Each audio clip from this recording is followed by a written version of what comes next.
It's my boot. I was going to say it's boot milk. Boot milk. Why are we all talking about breakfast food? Say what? Because we're talking about breakfast food.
Trapped in an eternity of vapid space.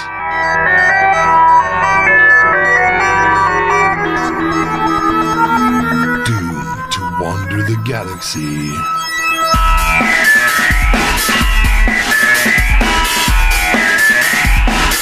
Broadcasting their nonsense to the void.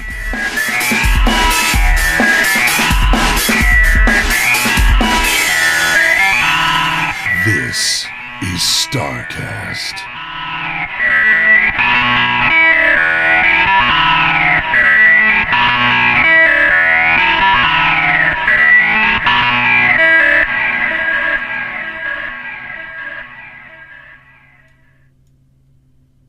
Hello, everybody.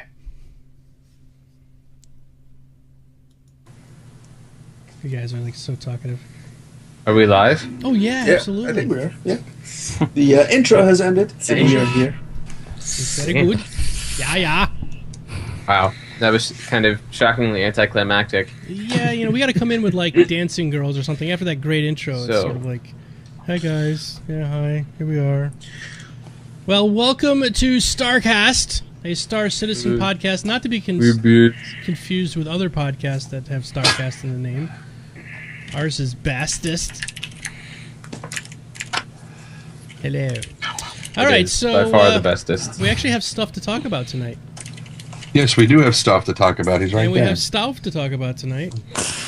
Hello, Stoff. Our guest for tonight is General Big Head. As you can see, he has a very big head. Yeah, need a sound. At least you're not calling me Beaver. Ooh.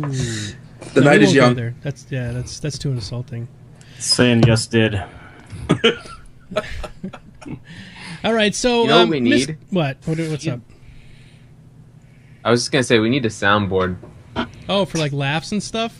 Yeah, like a laugh track and like a tish and you know. Boom, psh, Yeah, for whenever Stoff tries to absolutely. make a joke. Hold on, I've actually got one. Booing. No, dude, you said that. I've got one right here. Okay. Do we really? Yeah, I've already got one prepared. When I used to do a radio show, I had the soundboard. It's already ready. Hey, okay. Thanks, everybody. Thanks for coming. Yeah, I know. It's pretty cool. Yeah, this is great. It's not even the soundboard. Okay, so that's enough of the soundboard. Does anybody else hear this soundboard he's talking about? No. We can't hear it. You guys can't hear it. You have to watch it on the stream. Every time I turn the stream on, you get mad at me. Mute the goddamn thing. Oh, I feel so much better. Why, did you poop? No, I'm peeing. Oh, You're missing out on all the great sound effects. I guess, yeah. Yeah. Oh, I'll it's just too loud. imagine. The soundboard is too loud, they say. I'm sorry. I'm sorry. See, it's too quiet for me. It's too loud for them. And Stoff's boot milk is just... Stoff has this crazy boot that he's drinking from, and it's making these crazy noises. It's like there was... It's awesome, though. Yeah, no, the idea is you're supposed to lift it up, drink it, and then as you're letting it go, you got to turn it so that the bubble doesn't go bloop, bloop. But yeah, But it's beer. It's a good sound. I think it's But okay. it was milk a minute ago. What the hell is going on in your house? It's beer milk. Milk beer. It's a mix. I'm not No. babbling. This is great. I had heard once a long time ago about like German like elementary schools and stuff with very young kids where they would give them a mixture of lemonade and beer. I've heard of that, and that sounds like it could be kind of cool. You know, just it's like giving your kid a really big turkey sandwich just to be like, you know, just to knock them out. Little tryptophan here, have some There you go. booze. You know, you put a little bit of whiskey on their gums when they're teething, and it helps. But you can't do that anymore. You'll get arrested. Delinquency of minors and all that. Okay, so I guess we get to the show. Hello, Mr. Stoff. Hello. Would you please like to introduce yourself to the audience and explain who you are, how you're affiliated with this here show, and all that, if you would? Well, I am Stoff. I'm a 23-year-old from Sweden. I play a lot of computer games, and I'm interested in Star Citizen. And thereby I choose Imperium, and that's how I met you guys, I suppose. Well, so you're involved with Imperium. What is your gig with Imperium? What do you do there? Fleet Command XO, which pretty much means that I run stuff with Galadin and Uram, of course. Make sure that we're heading in the correct direction. That's I like pretty that much you it. almost forgot about Yoram. I did not. But he's in the Oceanic time zone, so I rarely speak with him. That's pretty much it. He also doesn't come on TS. I pretty much don't talk with people in the Oceanic time zone either, so it's all right. Those guys. Those guys. They're Those backwards. guys. Summer when it's They're- winter. And They're almost as bad as Atlanteans. Ugh, Yeah, terrible. can you imagine? Oceania. So we have questions in the audience from Morcar Talhart. Do you like long walks on the beach? Depends. If I'm drunk, yeah. Which Okay. beach? Corey, your pretzels are so goddamn noisy right now. They're trying to compete with his keyboard. I know, he's like tic-tacking on the keyboard. He's got the pretzels and the pretzel bag, and it's like, oh my god, my ears are going to break. That's okay, I've got sound It's effects. okay. I'll be quiet over here. Okay. So anyway, Mr. Stoff, Yep. what do you think of the new org stuff that they're talking about on the Star Citizen website?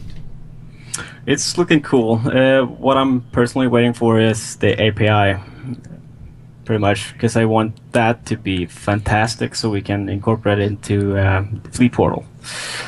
But I don't know personally what they have planned for us, but I can only assume that it's good, and I will be very disappointed if it isn't. But, it's Star Citizen, so I doubt I will. So I ask all this of all the guests that come on the show. How many ships do you have, and what are they?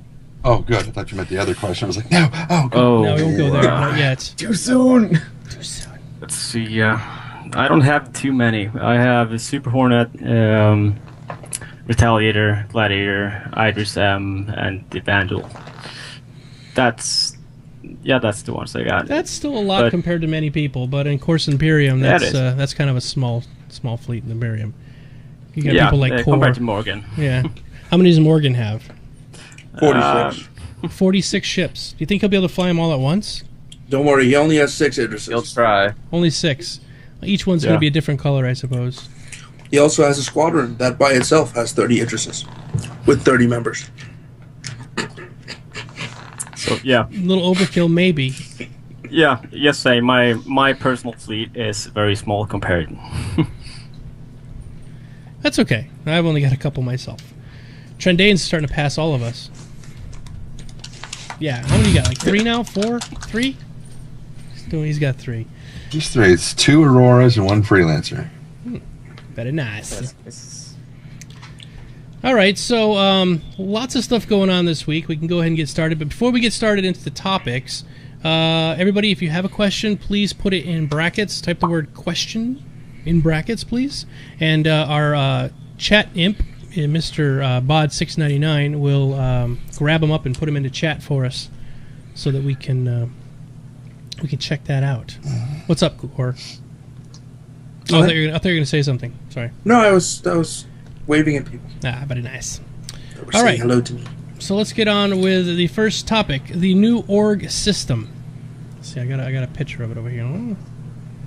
While we're bringing this up, would somebody like to explain what the new org system is over on the website?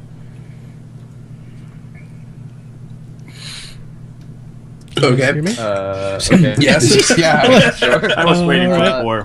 I was waiting for someone else. Well, it wasn't me, because I just said, would you guys talk about it? So obviously I'm out of the picture. Perfect. Take it away. Take it away. I'm handing it off. Okay. So they have a lovely little thing explaining all of the stuff that's available now and what they're going to do. They had a pretty good post. And they also had a really great presentation at CitizenCon about the organization system and sort of the overview. So basically what they've done is you can go in now and you can create an organization. I wouldn't recommend doing it right now, by the way, just as an aside, because the website is currently getting hammered. It's really slow today, so I'd wait a couple days. But so basically you can select sort of archetypes. You can start out by selecting archetypes for your organization, which I think is kind of dumb, but they let you do what you want. But you can they do this for sorting purposes more than anything else. You can have an organization, you can have like a cult, which is called faith. It's kind of strange. You can have a PMC, corporation, and I don't remember what the last one is. Is it? PMC, Faith, Syndicate, Organization, and Corporation. Syndicate, that's the one. So they took out the criminal from Syndicate, but I would recommend not making your, if you actually do want to do criminal activities, not naming your organization as Syndicate, because that's kind of red flag. Anyway, so they give a lot of really cool options for actually for creating. You can put your history, you can put what your organization is going to do, you can have your charter, who you're accepting, and on the client side, they have a lot of search options available, so you can sort of sort out and pick through different organizations based on a bunch of different criteria, like what the focus of the organization is and how hardcore it is, whether it's role play or not, and what language the members speak, things like that. So overall, I think it's a pretty cool system. They implemented the chat already, which is fantastic. Which I actually, honestly, I didn't think they would get the chat in on day one. A little bit laggy, like everything else, but it's functional right now. So right now I'm on the other screen showing it. Everyone was saying there was a black screen for a second. Sorry, everybody. The thing I had set up didn't work, so I had to do it from scratch again. We roll with this kind of stuff, it happens. Anyway, I'm showing you right now the organizations, and Imperium is listed as the most active organization, which is the organization that we're representing tonight with Mr. Stoff. Of course, if I click on it, I don't. What's that? That art. This art. The other for Imperium. I think you would click on something and there was welcome to the something. Remember that needs some work there. That art. That art, it looks like it's from Guild Wars 2. It is. I was going to say that's the Black Citadel. With the Black Citadel with a freelancer flying in front of it. It's very cool. Very cool. Wow. Okay. Can we figure out who did that artwork? I was like, Roto? Rotorax? Rotorax, you're fired. You can't. Awesome. I never noticed that. Yeah. I saw it too, and I was like, wait a second. Yeah. I immediately noticed the Black Citadel, and it wasn't until I said, that artwork right there, that I realized there was a freelancer, and I'm like, wait a minute. Because I thought it was just the Black Citadel with the text over the top. Rotorax says, that's only a placeholder. I'm working on the actual thing. Please don't kill me. But it's quite fun how we managed to fool everyone that a fantasy picture is a science fiction picture by putting one thing in there. The little the freelancer. But even so, the banner across the bottom has to go up, I guess, because it's getting chopped off by the logo. Mm-hmm. Whatever. It's okay. It's fine. But anyway, it's cool. I wanted to show everybody what the members were, but it's not listing them right now. I guess it's broken. Are you, Yes, are you that's what I allowed was to show saying. your member on this stream? Well, we can show our member. No, it does show the members, but it There takes it a You have while. to click on. You have to click on members. Yeah, look at all these people. So how many members is currently listed here? 422. It's a lot of members. Sorry, poor Rotarax is like bright red now. His color in the chat was green, and now it's turned to orange. Because he's just like super embarrassed. Sorry, Rotarax. Oops. Didn't mean to call you out like that. Didn't realize the person who actually made the art was in the chat. We Yes, we still did. love you. We did. We still We're gonna love call him out anyway. you. Right. Stoff, don't fire him, please. No, I'm a graphic that won't artist happen. myself. I know what it's like to be beaten alive and dead by people looking Oh, for shit. stuff. Oh, shit. No, I'm sorry. It's just I was looking at emails. And All right. All right, so yeah, that's the new org system coming live. Now, what's the API thing you were talking about that's coming up? It's the user interface. Okay, so it's going to be, you can pull it out to external websites? Yes. And Well, what will that allow you to basically, do? one thing we'd like to see is like our portal. I assume you guys have seen it. Which is portal.starcitizenbase.com. Yeah, it's being developed right now. Anyways, as you see on our forum, we can add like the ships we have, constellations and stuff like that. For instance, the API could make us able to make that automated. It shows our ships without us having to type it guess in that doesn't manually. It would drag it from the RSI, for instance. There we go. Nice. All right. Yeah, sorry I couldn't show it there. Yeah, there's a lot of people from Imperium here tonight. Thanks for coming, everybody. I was going to say, we got 82 people in the channel. That's pretty damn good. Yeah, we were up at 33 when we first started, and then within like 5 minutes, it jumped up to 80. It was ridiculous. All right. Moving on to our next topic. This was a topic that there was talked about with Chris Roberts on his 10 for the Chairman. Artificial gravity. So, with the larger ships, there will be artificial gravity. He said, like the Starfarer, a Constellation probably you won't have a problem walking around with any kind of thing. But any smaller ships, they said no. What are you guys' thoughts on that? That's smart. I mean, gravity in a smaller ship is definitely a liability more than anything else. Also, it kind of depends on, if the ship is large enough to hold a gravity well. But, yeah. I think it makes sense. I got all these great Yep. topics to talk about tonight, and everyone's just like, yeah, it's cool. Usually we have no topics, and you guys talk out your ass for 4 hours. And now it's like, I got Vapid. We're topics. better at that. Vapid. Okay, if you want to go back to the Vapidity, I'll just get rid of the topics and we can just shoot the shit. Corey, you the need to problem- smoke or something. I think it'll make you more talkative. No, that's not it. I mean, I think the biggest issue with, the topic of artificial gravity is that none of us really have a concept of what it's like to, float in a zero-G environment that's about the size of, 1 by 1, so that you can only reach your arm up and already hit the rest of your ship. So, because none of us really know what that's like, we can't really comment on whether or not, having artificial gravity on a very tiny ship is going to make that much of a freaking difference. Because you're strapped in anyway. Right. And yeah, I mean, there's nothing really to comment on it besides that. I think they probably draw a lot of comparisons with Babylon 5, with like the Star Furies. They had no gravity and whatnot. And, small one-man fighters with a tiny little cockpit, no gravity and stuff. And I think, they'd probably draw a lot of the physics from that. Would be, really, really good examples for them to use.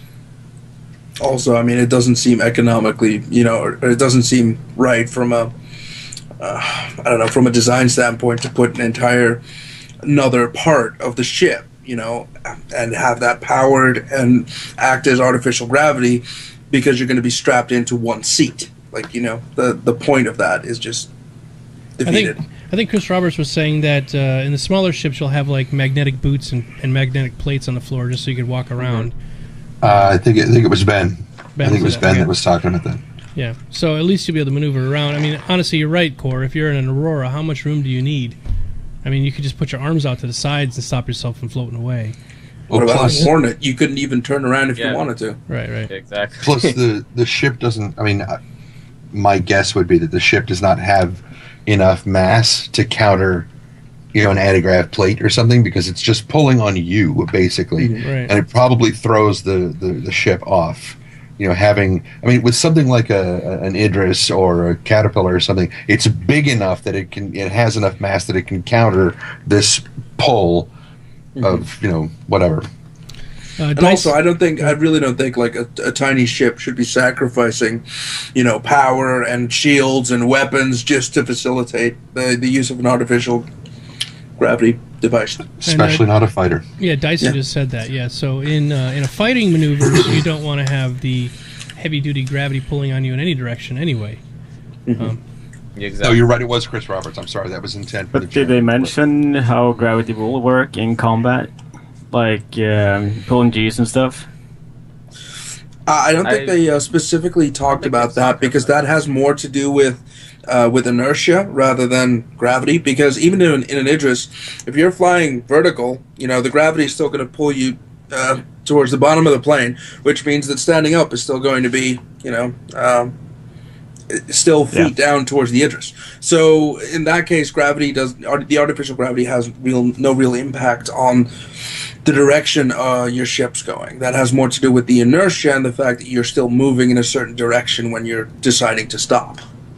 Yeah. I think for hard turns, I think it would I would think that there would be kind of a delta, kind of sort of a if it's a slow, easy turn, it's easy enough for the artificial gravity to compensate. But if it's a really hard turn, inertia is going to be slightly stronger than the artificial gravity. You'll still be pulled down, but you'll also be pulled to the side. Yeah. I think for hard turns, you're pulling negative G's while you're doing it. I would think of it like a carousel, right? I mean,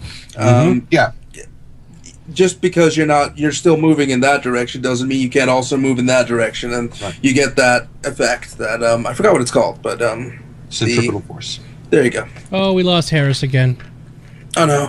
Tap that guy. Actually, now that it's blown up, I can sort of see the little girl's head. Well, I told you that it was a little girl's head. What That's what I said. I didn't know what it actually said in the chat boxes. I did not know. Didn't Geek also disappear now? No, I'm still here. I'm never on this chat with you guys. Oh, I'm too cool for that. There, he's back. Yeah, I'm back. I have to pay attention. I have to call Comcast and yell at them. This series is starting to piss me off. The confusing part for the gravity is going to be when artificial gravity is pulling you this way, inertia is pushing you this way, and your ship is trying to rotate this way at the same time. And just do a barrel roll! Do a barrel roll! I know that it's all sort of science fiction, and we're supposed to do a little suspend disbelief, but honestly, gravity on any ship less than the size of the Earth would be negligible, and there wouldn't be any unless you're spinning. You need to be in like a rotating mass, like Elysium kind of deal. But exactly. You can either go rotating mass, which you have on a lot of the sci-fi ships, which are basically cylinders that rotate and gyro. But there's another system that I don't know if it's viable. I don't even know if it's even remotely feasible that they used in I forgot what it's called. I thought it was Robotech, but they used magnetism and calibrated it to always face a certain direction, so that it was always to the bottom of the ship and would always pull whatever's facing up down. So, I mean... And that works with magnetic materials, but if it's plastic or titanium or something like that, non-ferrous, it still ain't going to work. Well, if everything on the ship is made of metal and you're wearing metal shoes... True, but your face isn't going to pull down like gravity and all the other functions. But that begs the question, though, what about all the other metal that's on your body? Won't your body be pulled towards the floor if you have metal in your suit? And what about all the problems with those high electromagnetic fields? You're talking about... I said I'm not sure if it's feasible. I'm just saying there are other ways. It's still in the future, so there could be some magical property that they find some... Exactly. They could come up with 900 years. They could come up with, magnetism systems that are so delicate that they can actually distinguish the difference between how magnetic you can turn the human body and then pull that down instead. Yep. Could be done. Anyway. Anywho's what's it? All right, so anything else you guys want to talk about with the artificial gravity? Well, it'd be interesting to see how they implement realism, I guess, with regards to the effective G-forces, particularly because they're adding Oculus Rift support. So, I mean, yeah, the whole what happens if you're, spinning and rotating and, your thrusters are going in one direction and you've been blasted in another direction. How does that come up in, full 3D feedback? Are they just going to make people puke or what? It could. I just like the comment in chat just now. Core's unified field theory. I know. Gravity and magnetism are completely interchangeable. I kind of figured that if I was going to mention magnetism, it was going to come up, but I would, I was hoping it would. And you're making everybody really hungry with your pretzels, by the way. I'm sorry. We're about to start another scandal. If you want to open something else. That's fine. The other thing that it makes me think of is, like, you would probably have, military personnel and stuff, and veteran, starfarers, and, well, by that I mean the people of the ship. Travel, yeah. Will have had periods where they have had to either have had training in zero-G, functioning in zero-G or whatever. But I'm thinking of, just like the little mom and pop who are like, hey, let's buy an Aurora. Something, yeah, and just take off and go find a world to move and colonize. We'll go start over somewhere, like in Blade Runner. Go to the off-world colonies, a chance to begin again. That whole crap. Have an Andy for free. Something, but I'm just imagining them sitting down to dinner or something, and a pirate ship comes along and knocks out their artificial gravity generator, and like hot cocoa and cream of corn and everything are flying all over the place, and it's their dentures. Exactly. It's just that he pisses himself, and since it's kind of functioning like a hydrojet, it's causing him to spin off into the corners of the ship. It's good stuff. Makes you wonder. Well, I wonder, like, the people who are actually going to be flying, like, ships are probably a very small segment of the overall population of the universe. Most people either don't have the aptitude or the desire to leave their home planet, or they just don't want to. So a mom and pop, and a mom and pop would probably hop on some sort of charter ship. Yeah, exactly, a charter ship, some sort of mass transit, something like that. Let's see. Okay, we move on to our next topic. Unless you guys have some. Oops, sorry about that, everybody. This is a cool one, and I can't actually show the video, but this is our Reddit post of the week, and I'll show you what it is. Uno momento, por favor.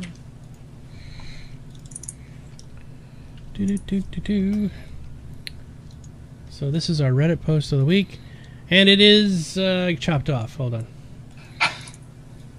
I'm pro today. And yeah, hold on. here's the introduce.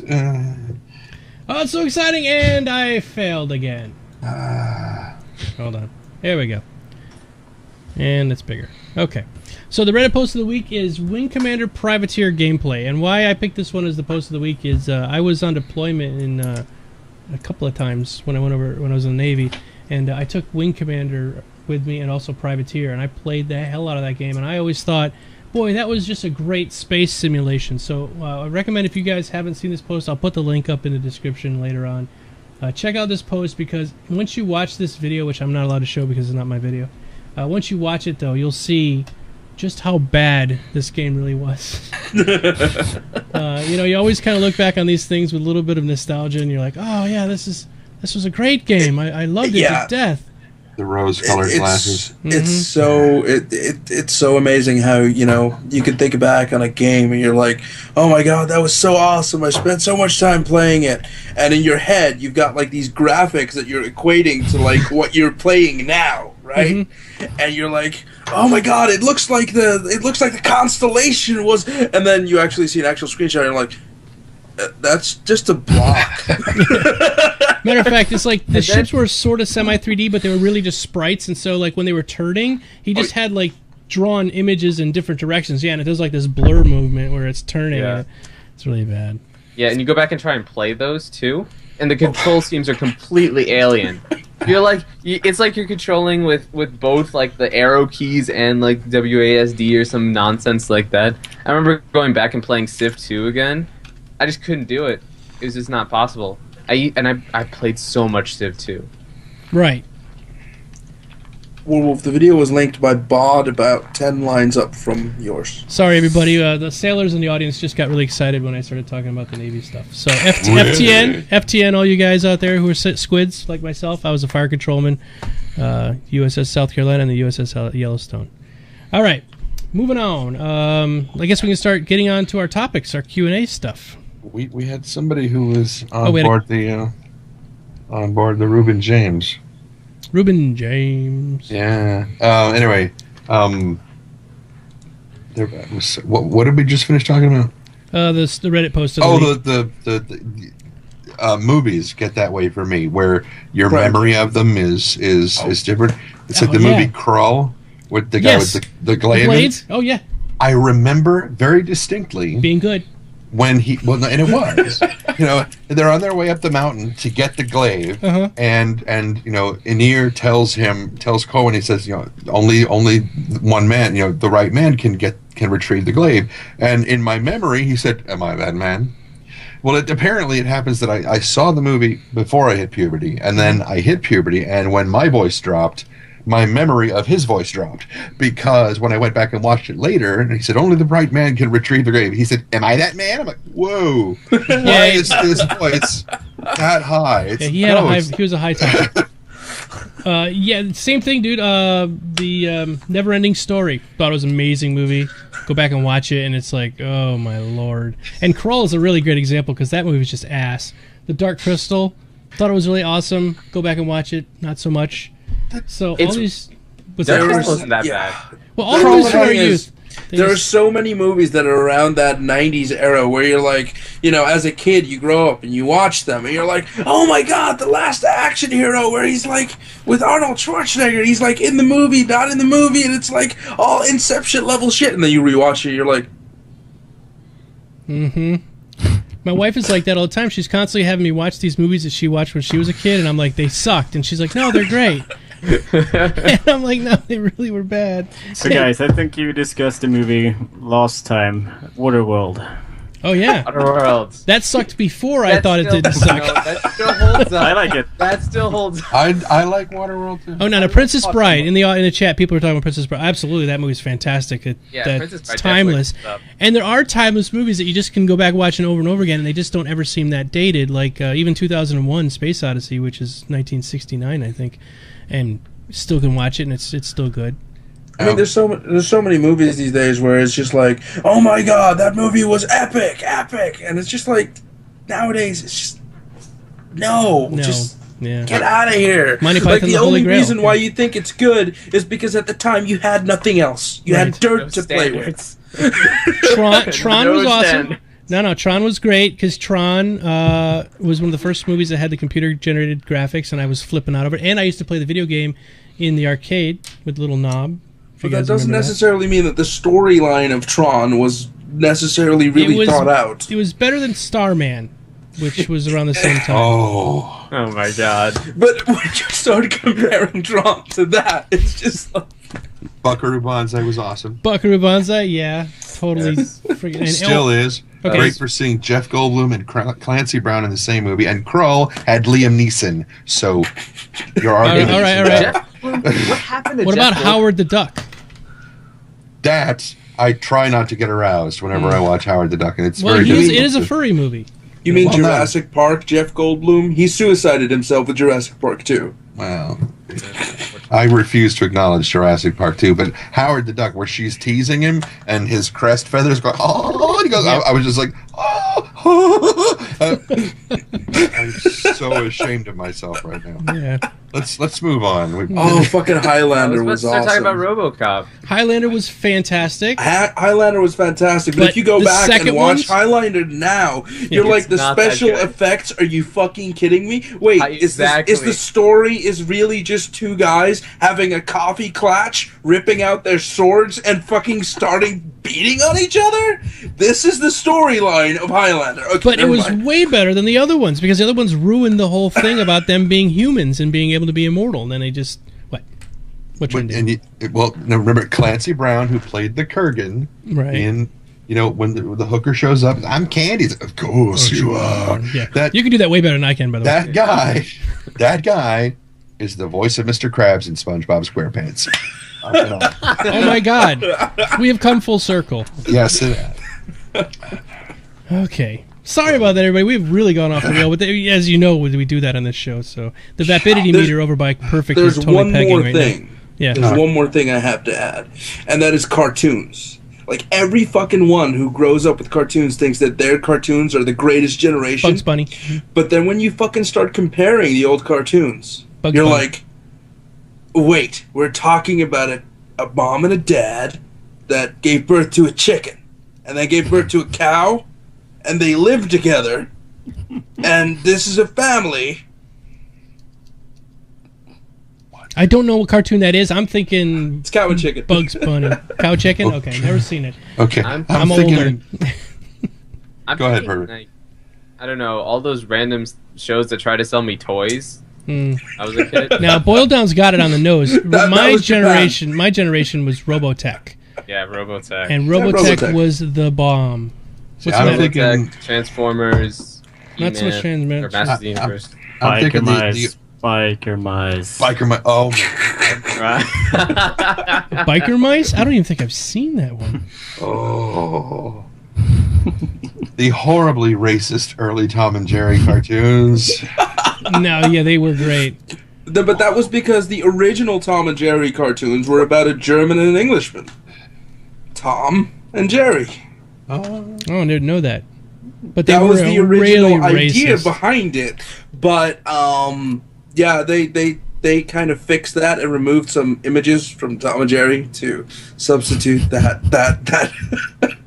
Black Star. Yeah. Awesome. Black Star was a Filmation thing where this astronaut named John Blackstar gets like cast off into this alternate world, and he's got like the Power Sword and the Star Sword, and the two of them are put together in this weird. Would you not leave them put together all the time? Yeah. Wait, are you describing Power Rangers? No. It sounds like you're describing Power Rangers. See, that's beyond my generation. I was already in the Navy when Power Rangers came out. No, for Power Rangers, if you want to go old school, you go to what was Science Ninja Team Gatchaman that eventually became G-Force and Battle of the Planets. That was kind of the original Power Rangers. Anyway. Excellent. We've lost 9 Let's viewers. get back on the Star Citizen show. That conversation. Okay. 9 childhoods were ruined, and they left. They left. They're like, I didn't want to hear that. I didn't know about Robotech, and you spoiled my life. All right. Yeah, Bugs Bunny was terrible. It was very racist, that cartoon. Crossdresser. Serious crossdresser. Nostalgia is just a very good way of fucking up memories. It's just ridiculous. Yeah, so that's where that all boils back to. It actually has to do with what we were talking about, which was the playing Privateer. And I've said it on the show a bunch of times, like, I loved Privateer. It was the best game. I loved how I could go out and be a pirate and do anything I wanted to do. It was sort of a sandboxy game of its day. And then I started watching that video that the guy posted on Reddit, and I was like, God damn, this thing sucked. There's like, you guys are all bitching, and even somebody writes about this in Reddit. You guys are all bitching about how there's not enough viewport out the windows of the Freelancer, and that thing had boxes. You could see as much, if you imagine the black that's on the screen right now, that's about as much as you could see out the windows of the Privateer ship. It was like a space like this big with all this shit around the window, and you couldn't see anything at all. It was just their way of hiding the game from you. Right, it increased frame rates because you only had to render about a 1/4 inch square. So, all right, let's move on, I guess, to the Q&A time. Q&A time? Really? Already? Is it already? Well, it's been about an hour, almost an hour. I know, it just seems we can like talk we about haven't movies. Well, I did 3 topics and nobody said a word, so what am I supposed to do? I tried with the gravity thing, man. Yeah, we talked. We did okay with the gravity. Gravity was all right, but the other 2, forget it. Just out the window. Our special guest isn't talking enough. Special guest, entertain. Yeah, Stoff. They said they want to hear more words from Stoff. Go. Well, guys, what do you think about the new chat? Which new chat? Oh, the Or one That's chat. a question. You're supposed to talk. You're not supposed to ask questions. It's okay. I'm engaging you guys. It's a good thing. And Stoff, for some reason, you're sliding down. I don't know what's happening. Yeah, I'm sliding. Hold him up. I gotta pick him back up again. His head It's is the milk. so big, gravity is now pulling. There we go. Okay, thanks. Stuff. See, I thought it was all the milk. It might have been. Yeah, he's getting tired now. All the tryptophan, something like that. Oh, by the way, everybody, while we're going over this, make sure you're putting questions in this thing because in brackets. And is our guy Mr. Bod putting the he put them in a different in the other chat, which I can't. In the other chat. I'll read them. Don't worry about it. Okay, great. So Trendane, you may read them. Would you like to assign them to a person? Just ask a person the question, or are you just gonna? We'll open up to the floor. I thought we were waiting for Stoff to finish doing these. Stoff, entertain, I guess. Or unless there was more to what he was going to say. Okay. Do you want to lose viewers or? Can you sing? No, seriously though. The new chat system, in my opinion, it's pure awesome. Because in Imperium we started with Jabber like what is it now 2 months ago or something, and now RSI decided that they would do the same. And now we don't have to host our own system instead. They do it for us, and we can connect with our software, and yeah, it's awesome in my opinion. So the chat you're talking about is built into the RSI website, right? Yeah. And you'll be able to do an API call and pull it into your own website? Well, Is that the plan? basically, they have a server, and they have a browser which shows the chat, and you can send instant messages and whatever. But you can also connect through third party, such as Pigeon, for instance. Okay. And for me, that is great. So, for instance, if there's an emergency, we need our fleet members to join up, I can send out a message to all active people on the chat, and they can choose to reply or not. People can have it on their cell phones. They can have it on. Will it probably be in the ship at some point on one of the consoles that? Well, not sure. Well, it might have the interface is built for it, so they might have built it straight into Star Citizen. Why not? But I mean, most of these ships have many consoles. I think the bigger idea behind it is that you that you use it for when you're not in the game, for exactly stuff like phones, stuff like laptops, iPads. You install it on there, and you're not at your computer, but a big emergency happens that you would like to be held aware of. You get that message, and you have the choice to quickly run to your computer and start playing, or to just ignore it. Yeah. Okay. Well, that's cool. So, yeah. So people are asking in chat, and I don't know the answer to this because I'm not that familiar with this particular thing, but you're saying something about XMPP. What is that? That's the protocol used. Oh, it's Pigeon is not terrible. Pigeon is great. It's just it's a little finicky to get working with. And is this the background chat software that's running on the site? Is that because I'm not familiar with myself, and I don't. They're using XMP. Pigeon is like it's like a instant messaging software. It's similar to Trillion. Oh, okay. Yeah, XMPP is just a cross IM platform protocol. Sorry. Okay. All right, cool. All right, I guess we can get started with the Q&A. Okay, so the first question comes from 21 Space Clouds 42, which kind of cooling up. 21, 42, double thing. Anyway, Yes. Yeah, so I like that. So the question is, what are the chances of me starting a group inside Imperium? That would be a Stoff question. I'll explain. He was in my chat before StarCast started, and I think he's got a group of about 5 people, and I think he wants to join Imperium. I think that's the. But he would like to stay a separate entity within inside Imperium, That I don't know. Squad. like a squad. Yeah. A wholly owned subsidiary? Yeah, basically the response would be, it's very easy. We've opened up for squadrons, and they can do whatever. But we do have some rules that they need to follow. That's pretty much it. Okay. So it's very easy. How would they go about doing that? How could they contact somebody to? They just basically join up with Imperium, and then they create a squadron when they're inside. And that's it. Core's getting bitched at. I saw that. Listen, OMG frigates, Warpoint. You don't even understand. I got headphones on, and it sounds like somebody spackling a wall or something. I'm going. Oh my God, Corey, would you please stop with the jumping? It's tipping that balance point between erotic and disgusting. It's so awesome. Yes. So I apologize. He'll be good. He's stopped smoking cigarettes, which smoking would actually be better for us right now because it's quieter. It's quieter. He's like, please don't tell me I have to smoke. We need to get him an electric cigarette because then he can puff away on that and be all happy. All right. Back to the thing. Okay, next question. Next question is from our favorite, oh so delicious Canadian guest, Rico! Rico! And it is, does Core have a sodium intake issue? Yes. Sodium deficiency. He has a sodium deficiency. That's what happens to you when you live up north. It's not an intake issue. It's a... I don't know what that would be. I think I have like 10% Indonesian blood, and I think that's where it comes from. Is a salty bastard is what it is. He ain't salty bastard. An unsalty bastard. What, Rico? What? Why scream my name? I mean, I heard people screaming my name. I think you did yell Rico, so... Yeah, yes, he's just yelling back. Okay. It's about the lag in the chat right now. In that hair metal kind of way. So the next question is from Zane1138, which is kind of a little bit of a THX1138 sort of thing going on. And I'm sorry. The question is Stoff's Justin Bieber's Swedish body double?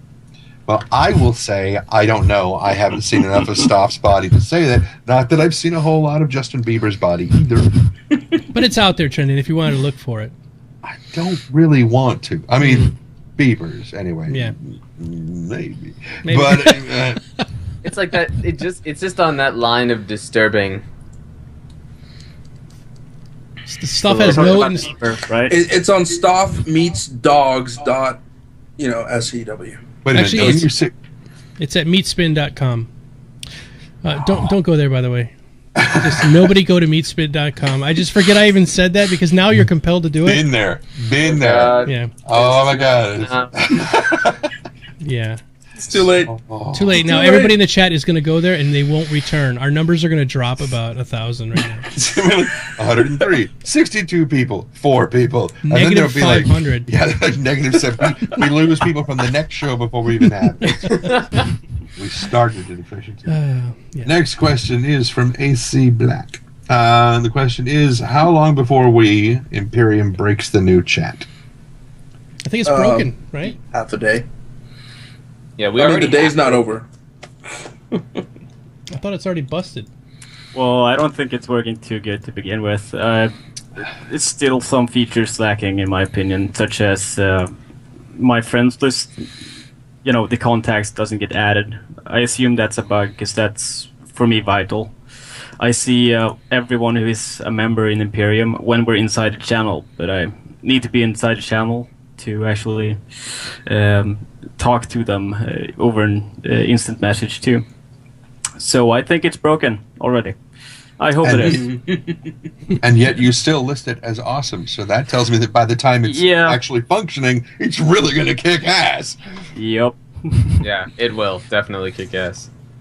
It'll be good. Yep. The chat is cracking me up, man. I guess some people did go to Meatspin. And it took back links. They brought back links for us to use. Did you hear the word fetch or felch from any of us? No. You guys are cracking me up, man. Holy crap. Just because someone posted a link, I'm now eating a Twiglet. There you go.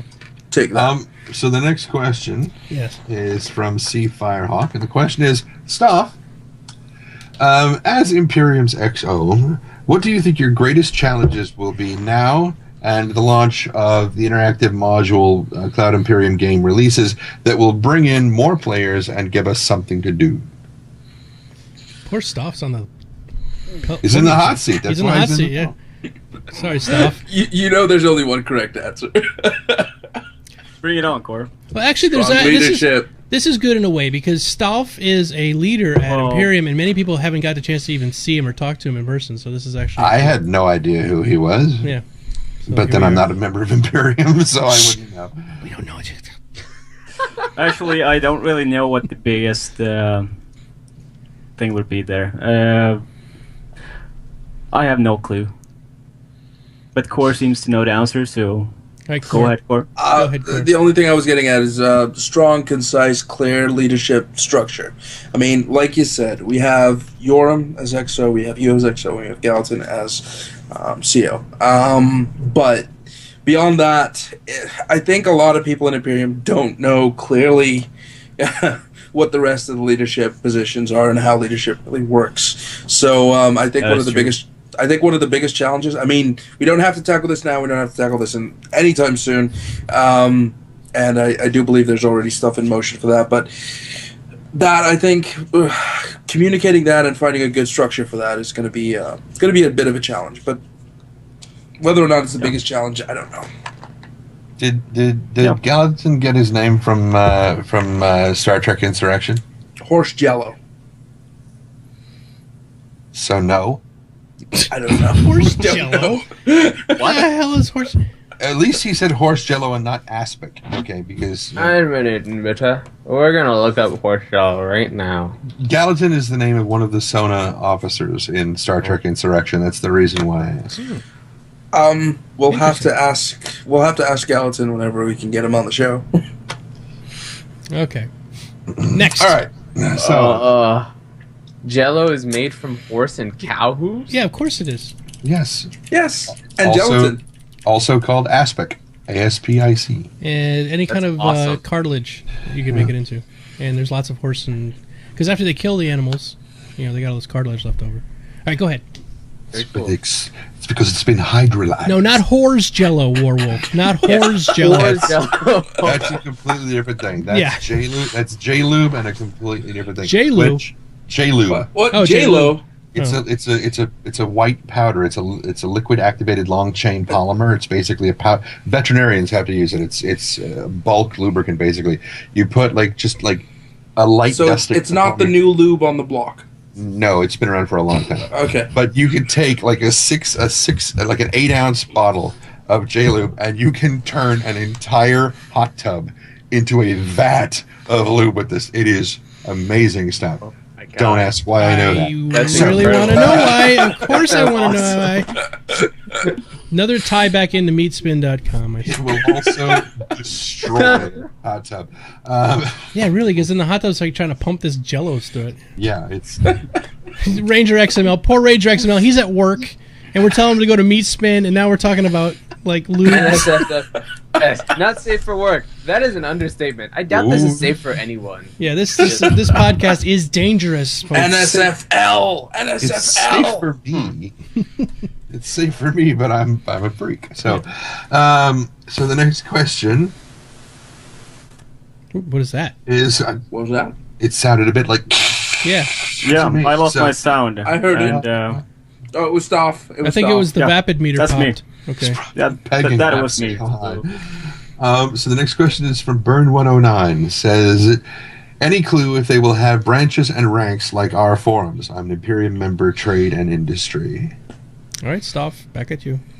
Are we talking about the RSI Yeah. thing now, or? Yeah, I Yeah, think what it's they want to official know is RSI. if we're going to switch it or at least divide the roles into whatever. Well, we're still debating this. If I get to choose everything here, it's not gonna be done that way.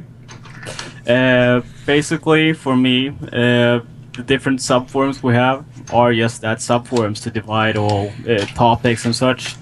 While we are in-game, for me, I won't see a difference between core or sane, one doing exploration and one doing trading. What I will see is how good they are at actually fighting, because that's one of the vital skills we're gonna have to use as leadership. I don't really care if you're an awesome trader, because that's your personal thing. What I in leadership needs to know, that is your skill at leading people, if you're good at listening, actual dogfighting and stuff like that.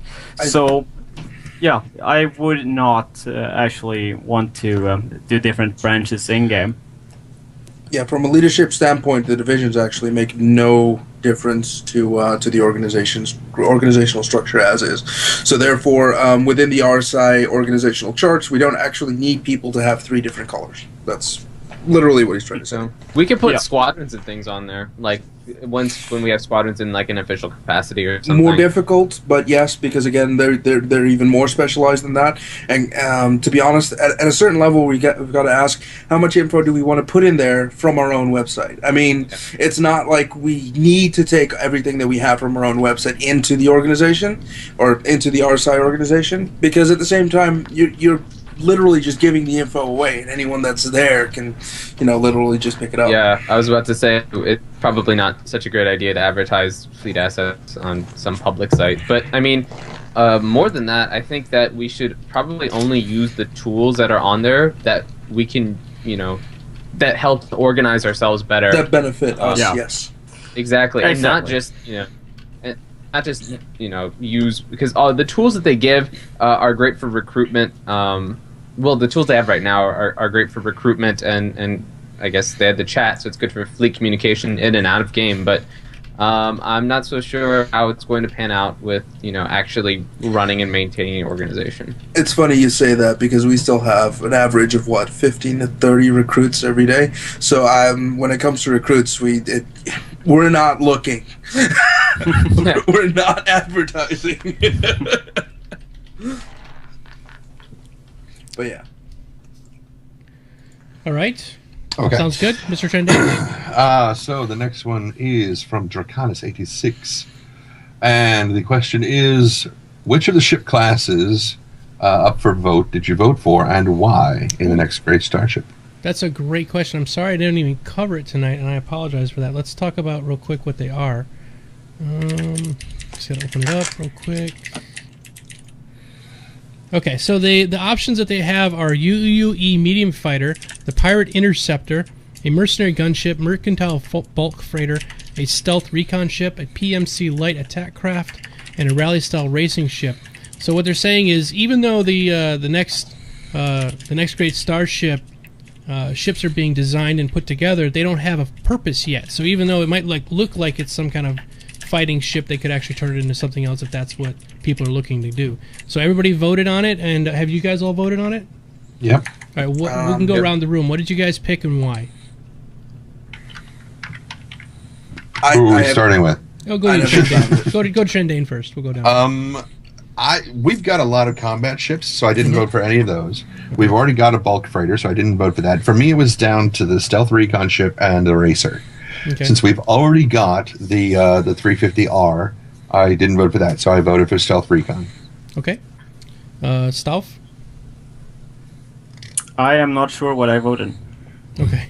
Actually, I don't care that much. That's basically it. I just took something. I want a new ship. Okay. Fair enough. Core? I don't even know where to find it at this point. I haven't seen it yet. All right. Perfect. I haven't voted yet, but I'm thinking about. I'm in a tie between the stealth recon ship and the light attack craft, because we have stealth recon is always something that's interested me. Just don't we have the Hornets variant, the stealth variant? The stealth Hornet, I guess, but the thing is that the stealth Hornet is not. The Hornet itself is built as an attack craft. It's not built from the ground up as a recon craft. Right. I'd be interested in seeing something that's built, purely as a stealth ship. It's not necessarily built for combat. It's meant for getting in and out of places quietly and quickly. That's why I picked it. So I was decided between that and the light attack craft, because I don't think we really do have light attack craft right now. We have ships that can function as light attack craft, but we have a lot of general fighters, because we have the Aurora, we have the Hornet as sort of like a heavy dog fighter, and we have a bomber and some other things, but we don't have something that's purely like an A-wing or something, you know. B-wing would be nice. Like something.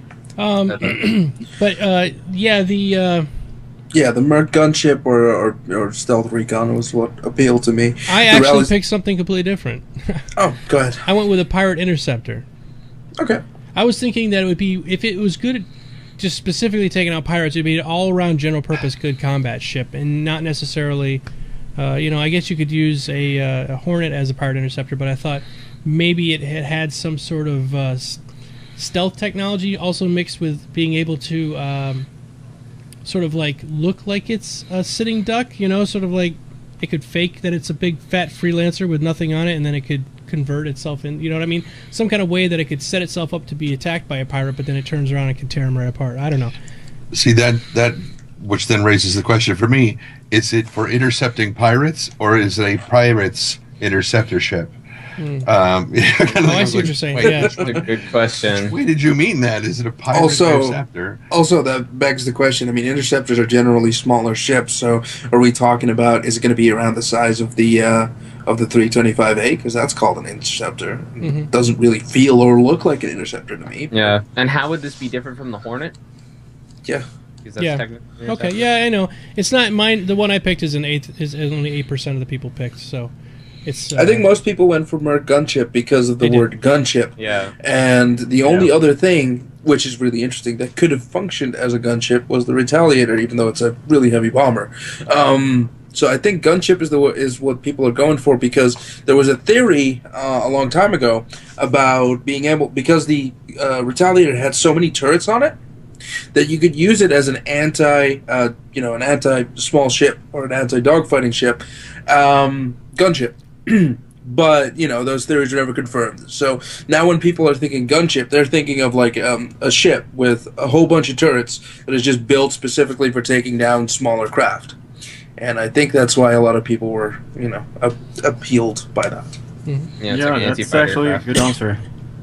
Having a ship like that is something I would like to see as well, with the smaller turrets, not the big ones that take longer to aim and such things. All right, Mr. Trendane. Next question is from Rico, and the question is, does Stuff like socks? Do you like sock stuff? Does Stoff like socks? That's the question. Yeah, I do wear them frequently. Yeah, I do. Okay, cool. Nice. On my succinct, to the point. Good. On his feet. Thank you for clarifying that. The clarification. I mean, the fact that it was 5 seconds in between the clarification and the explanation, it was a cliffhanger. It was more like you saw that they could potentially see what you were trying to say. And you're trying to hide it. Frequently. I can't. I was looking around. Sorry, I was flipping around through some of the things here. I was trying to find the picture from last week, but I can't seem to find it, which is also not safe for work, everybody. All right. Moving on. Okay, so the next question is from Ranger XML. How long will we be looking at them? How long will we looking at them? What the? How did you phrase this sentence? How long? Jesus God. There's a dick. I didn't write somewhere. this. I know that. I wasn't asking. I was. You're pointing at me. I was pointing at Ranger. Okay. He's right there. He's sitting right behind you. Okay. How long are we looking at them? How long are we looking at them? Having an R in the R. You're such a Nazi right do now. you want, Don't be a grammar Nazi. I do it? We're looking at them to kill the old chat. So I presume the question is... R to that question. It doesn't make any sense. How long are we looking at them to kill the old chat? There you go. Wiki wiki yo yo. What the fuck? I know, right? Just I channeled my inner Snoop in that. I think what he's saying is, how long do we think it's going to be before the old chat platform disappears? Yes. Well, I was promised that they were going to replace chat roll with an IRC protocol. I haven't seen that come along, so no idea. Well, 6 until weeks this it'll be chat fixed. is stable.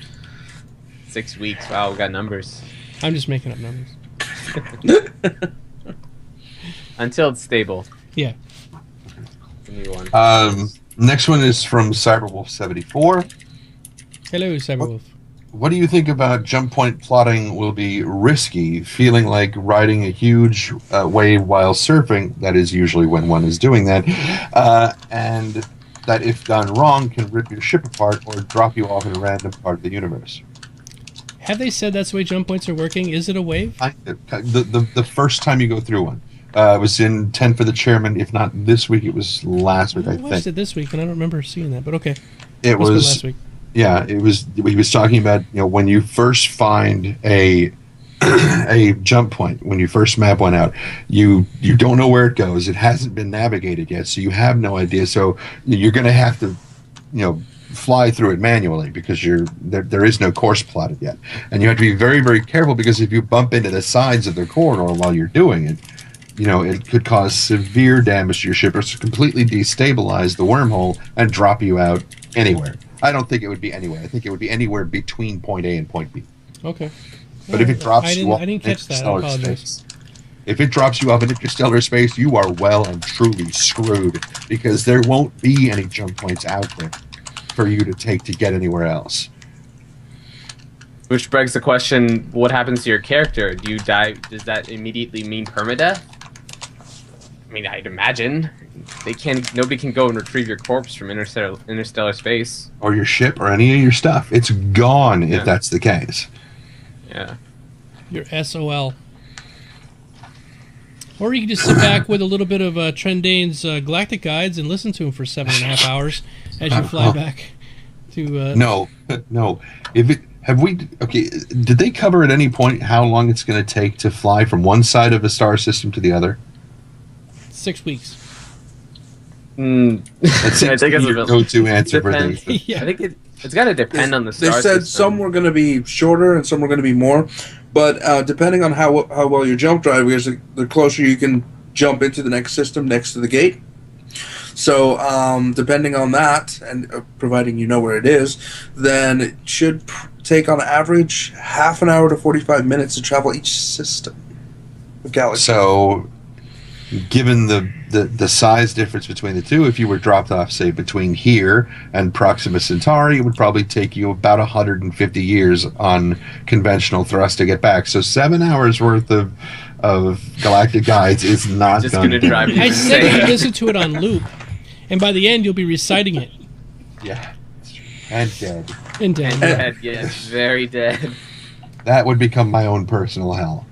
yeah, I think I have a hard enough time listening to them after I finish recording them and posted them. right. So, Speaking of which, everybody, you got to listen to his guides. They are fantastic. I've almost got the next one set up for the Davian system and Aegis Dynamics, but I'm not going to post those until they're out of the subscriber Oh, the only. subscriber base, yeah. So Your keyboard is not silent core. Every time you type, your screen shakes and like little chips of paint come off your walls. No, that's a soundboard. I do that for emphasis. Okay. All right. putting emphasis on the wrong syllable. So the next question is also from Cyberwolf74, which is, did you get a look at the mining robot in the Manchester office walkthrough video? What did you guys think? Looked like a giant orb spider to me. I did see that on Reddit, actually. Looked cool. I didn't see it. Sorry. I didn't either. Sorry, I don't have one prepared. I didn't realize that. I didn't watch it. I didn't like what it looked like Chris Roberts was wearing. I was like, I am not watching his video. He cannot believe he wore that sport coat with that shirt. Jesus God. All right, next. Okay, yeah. So the next question is from... At least I presume that's how it's pronounced. It has no freaking vowels in it. What are the letters? SCTHS. Ah, Sitish. Or SKS. The question Skadoosh. is... Okay. What should be the smallest ship to have artificial gravity? Freelancer. Idris. I think Freelancer could pull it off. Idris. Yeah, the smallest. I'd say Freelancer. It's probably the smallest cargo ship that will actually need. I would say Constellation probably, because the Freelancer is so small, you will be able to move around with your hands anyway. Yeah, well, you could imagine getting the cargo area in the back and sort of like floating around. Yeah, there's You have turret, to have, like, some there's sort of turret in the strap down. roof. Yeah. You're carrying a shipment of flat cats, and they're just get out of their boxes, and they're all over the place. Or square watermelon. Yeah. And But you're I just think floating around. all the cargo ships have to have some sort of either artificial gravity or some sort of special harness mechanism. One of the two. Boil down says the Aurora. P-52. Yeah, In the- P-52 should have it. In the case of cargo containers, you could put like mag locks on each corner Yeah. of the case, so that when they're near each other, they just lock together, Yeah. and that would be fine. Which could make for an interesting way of stopping piracy. Turn off the things, and as soon as the pirates grab hold of the cases and try to take them out, you turn them back on full power, crush them to the side of the building. Or you have a hot tub full of lube that's floating around. That I was going to say that, and then the artificial gravity goes out, and it's like being attacked by a gelatinous cube in D&D. Yeah. So next question then, and this one is from Rigo, which He's getting too many questions, by the way. He's asked like 20 already. Yeah, I know. Will there be a war declaration system? Ooh, I think so. They did talk about today. I hope so. I did watch in the 10 for Chairman that he did talk about the organizations will be able to set up contracts with each other, and they're going to have a rating system where, if you're familiar with the United States, we have a thing called Uber, which you can rate just about anything on. So if you find out that Imperium is just full of a bunch of a-holes and everyone rates it down to 0, nobody's going to want to ever have to deal with you ever again. And so that could be dangerous. But then you always kind of want to do the right thing. You don't want to screw people over, pirate and kill them and everything. So that's something that they are planning, is to have a rating system built in. So the next question is from the Snood one. And the question is, with the revamped chat system with XMPP access, I have no idea do you what see... you're talking about.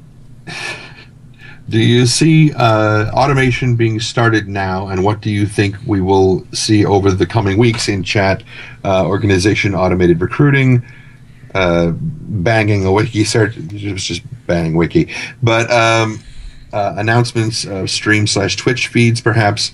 What do you all hope the organization APIs will include? Announcement systems would be awesome. I don't think they should do automated recruiting. That sounds like a horrible idea. But yeah, I think if they they integrate Twitch and stuff like that, that would be really awesome. And yeah, Well said. I don't know. Stop. Well, basically, it could be cool to have a map of sorts where you could actually, tell people orders, and they could log on and see the map and see what's happening here and here and here. But other than that, I'm not sure what I'd like to see, actually. Most stuff that we want, we're trying to build ourselves with the portal, such as stream lists and stuff like that, Twitch stuff. But a map, that would be very cool. Nifty tool. Very good. Next. All right. This one is from Yoko Rose. What ships would you like to see them put into Star Citizen after they are done with the Idris and the remodel to the Freelancer?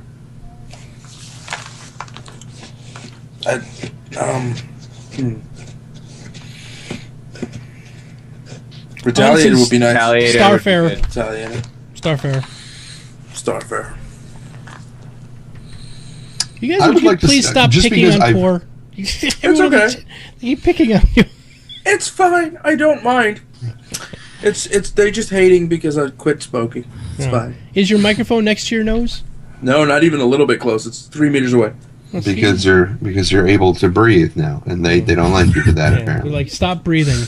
Anyway, just because I know that I mentioned it in the, I think it was in the Touche. it was Hey, either wait, he's the- also got another helmet back there. What's your stormtrooper helmet? Let's What do, just- Oh god, I'm not looking. what do you got there, Stoff? Well, it's supposed to be a 501st trooper, but that's AT tank driver something. I'm gonna build and paint. Not done yet. Okay. Sorry, go ahead, Trendane. I interrupted you. One of the ships that in the course of doing the Galactic Guide entries that I read about that I don't think I've ever heard of before, and I would love to see is the Buccaneer. Ooh. It's a pirate only ship, I suppose. It's I got don't. a piratey name. What the hell was it? I think who makes the Retaliator? Was that Aegis. Aegis. No. Aegis. Was it Aegis? Yeah, Aegis. Aegis. Aegis. Aegis. We always call it Aegis in the Navy, but you can The call it Aegis Aegis. Dynamics Retaliator and the Aegis Aegis Dynamics. sounds like you're Aegis. pooping when you're saying it, but that's just me. I could have sworn it was a different. I could have sworn it was a different ship, but it might have been. But they mentioned, it was Aegis. They mentioned the name of the Buccaneer, but they never at no point in the thing Drake. it was, or Drake. It might have been Drake. Chat saying Drake. Yeah, because when I actually published it.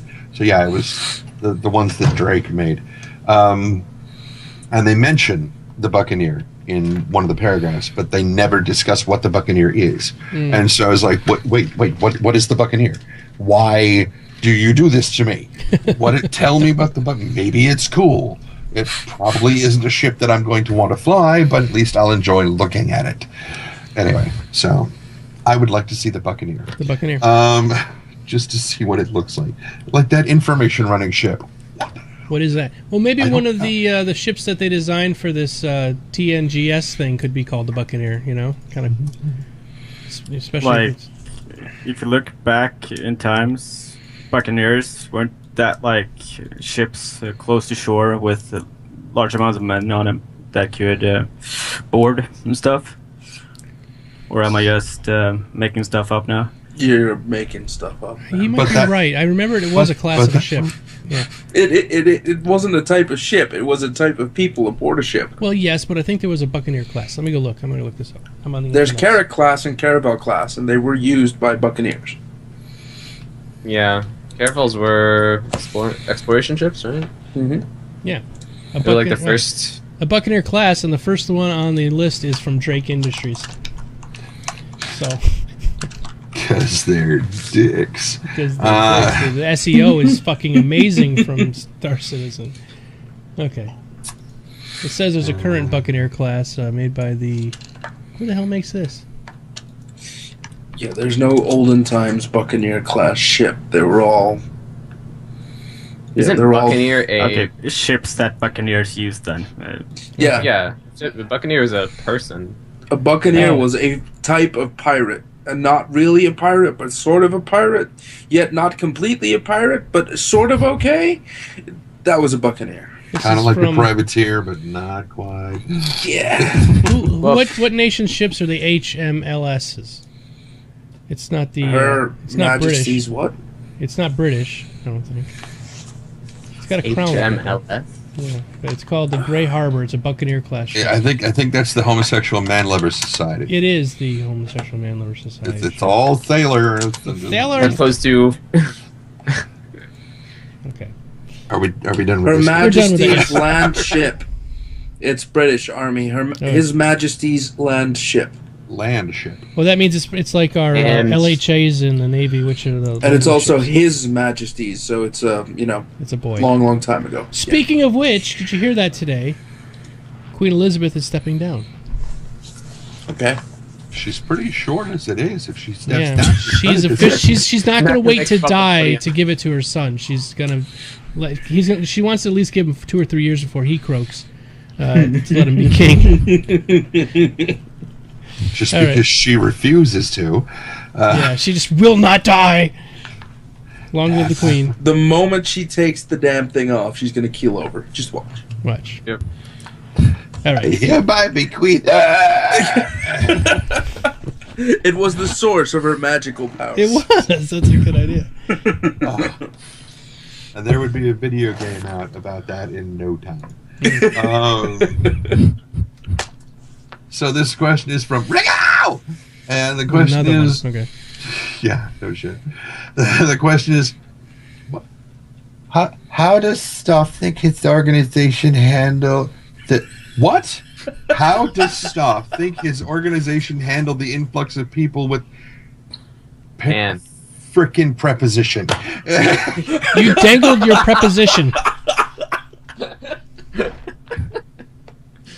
How does Stoff think his organization maybe will handle the influx of people with the new org system? Also, it's not Stoff's organization. Let me just point that right the fuck out now. Yeah. But he's here representing them tonight, so it's his deal. Well, I don't think we'll handle it any differently than we're doing it right now, because we have a good system right now, and We just flipped over 501 members, by the way. Yeah, which, like I mentioned before, we're still getting 15 to 30 recruits every day or every 2 days. So we don't need to change anything. People are coming to us. We're getting to the point, well, at some point, we're going to have to consider setting up, closing some doors and setting up some restrictions. Yeah, Dyson, Trendane is in full grammar Nazi mode tonight, so you guys be careful with your questions. Make sure you put them in the right order, and don't dangle your prepositions if they're going to get slapped. Fucking use prepositions. No dangling participles around me if you want Exactly, to. participles. That's what I meant to say. Dangled participles. Erect participles, please. Of such nicely rounded diphthongs. Yes. Next question. Would be This great. next question is for Core, and it is from Lamberger. And it was, please, what chair is that? Sorry for the non-star citizen question. This is a genuine bona fide lazy boy, which is spelled Lazboy. Hyphenated. But I have no fucking clue which model this is. But it's a the lazy black boy. model. It's the black one.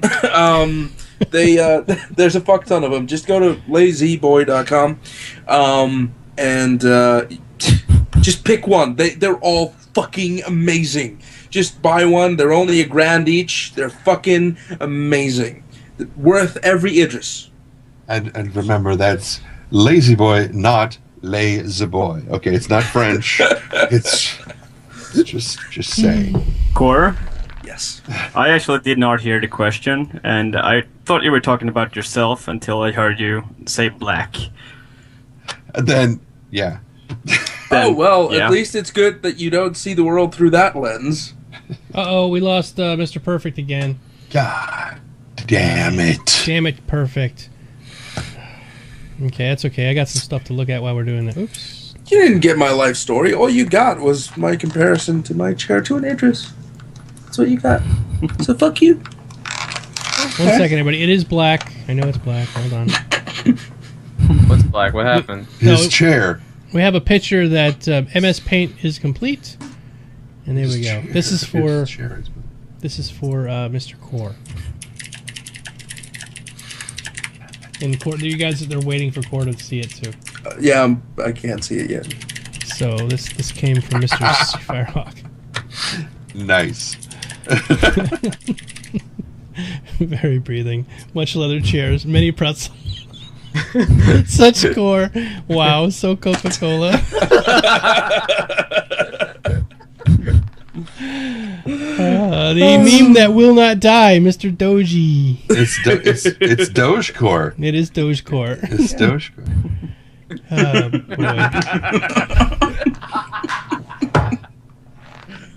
Oh, boy. People in the chat might not know what the hell this is. It's a meme, and you have to see it to believe it. So I don't think good. that was me breathing, but yes, it's fine. I'll take the blame. It's okay. Someone needs a pop filter. Ain't me. I got it right here, baby. Touch it. Ah, very good. That was excellent. Thank you so much for sharing that with us, Mr. C. Firehawk.